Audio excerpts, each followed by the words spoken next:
रामायण कथा भाग 127 श्रीमद् गोस्वामी तुलसीदास जी द्वारा लिखित श्री रामचरितमानस उत्तरकांड। जब भरत जी श्री राम जी के विरह अग्नि में तड़प रहे थे, उसी समय हनुमान जी ब्राह्मण का रूप धरकर इस प्रकार प्रकट हुए, मानो उन्हें डूबने से बचाने के लिए नाव आ गई हो। हनुमान जी ने दुर्बल शरीर वाले भरत जी को जटाओं का मुकुट बनाए राम राम रघुपति जपते और कमल के समान नेत्रों से प्रेमाश्रुओं को बहाते कुश के आसन पर बैठे देखा। उन्हें देखते ही हनुमान जी अत्यंत हर्षित हो गए। उनका शरीर पुलकित हो गया, नेत्रों से जल बरसने लगा। मन में बहुत प्रकार से सुख मानकर वे कानों के लिए अमृत के समान वाणी बोले। जिनके विरह में आप दिन रात सोचते रहते हो, जिनका नाम आप निरंतर रटते रहते हैं, वही रघुकुल के तिलक श्री राम जी सकुशल आ गए।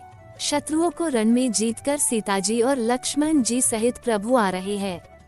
सारे देवता उनका सुंदर यश गा रहे हैं। हनुमान जी के वचन सुनते ही भरत जी अपना सारा दुख भूल गए, जैसे प्यासा अमृत पा गया हो।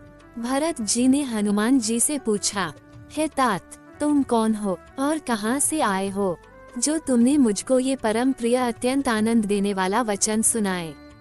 तब हनुमान जी ने कहा, हे कृपा निधान, सुनिए, मैं पवन का पुत्र और जाति का वानर हूँ।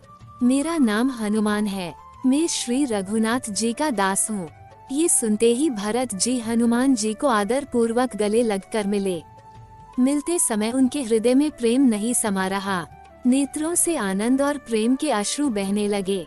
भरत जी ने कहा, हे हनुमान, तुम्हारे दर्शन से मेरे समस्त दुख समाप्त हो गए। मेरे सारे दुखों का अंत हो गया। मुझे लगता है तुम्हारे रूप में आज मुझे मेरे प्रिय प्राणों से प्यारे श्री राम जी मिल गए। भरत जी ने बार बार हनुमान जी की कुशल पूछी और कहा है, भाई बताओ, आज तुमने जो मुझे इतना सुंदर प्राणों से भी प्यारा संदेश दिया है, उसके बदले में मैं तुम्हें क्या दे सकता हूँ? मैं आपकी क्या सेवा कर सकता हूँ? आज आपने जो संदेश मुझे दिया है, उसके बदले में देने लायक पदार्थ इस जगत में कुछ भी नहीं है। मैंने सब विचार कर देख लिया। मैं तुम्हें कुछ भी दूँ वो कम ही है। इसलिए मैं जीवन भर के लिए तुम्हारा ऋणी रहूंगा। कृपा करके अब मुझे मेरे प्रभु का हाल सुनाओ। मेरे प्रभु कैसे है? माता सीता कुशल तो है ना? तुम मुझे लक्ष्मण के बारे में बताओ। तब हनुमान जी ने भरत के चरणों में मस्तक नवाकर श्री रघुनाथ जी की सारी गुण गाथा कही।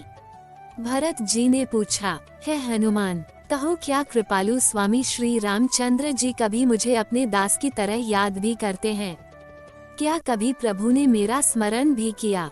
भरत जी के अत्यंत नम्र वचन सुनकर हनुमान जी पुलकित होकर भरत जी के चरणों में गिर पड़े और अपने मन में विचार करने लगे। जो चराचर के स्वामी श्री रघुनाथ जी अपने श्री मुख से सदा जिनके गुणों का वर्णन करते रहते हैं, वे भरत जी ऐसे विनम्र, परम पवित्र और सद्गुणों के सागर क्यों न हो। आगे की कथा अगले भाग में। जय श्री राम। दोस्तों, हमने भगवान श्री राम की लीलाओं को सरल भाषा में समझाने की एक तुच्छ कोशिश की है। आपको हमारी कोशिश अच्छी लगी हो तो वीडियो को लाइक कीजिए और चैनल को सब्सक्राइब कीजिए। कमेंट में जय श्री राम लिखिए।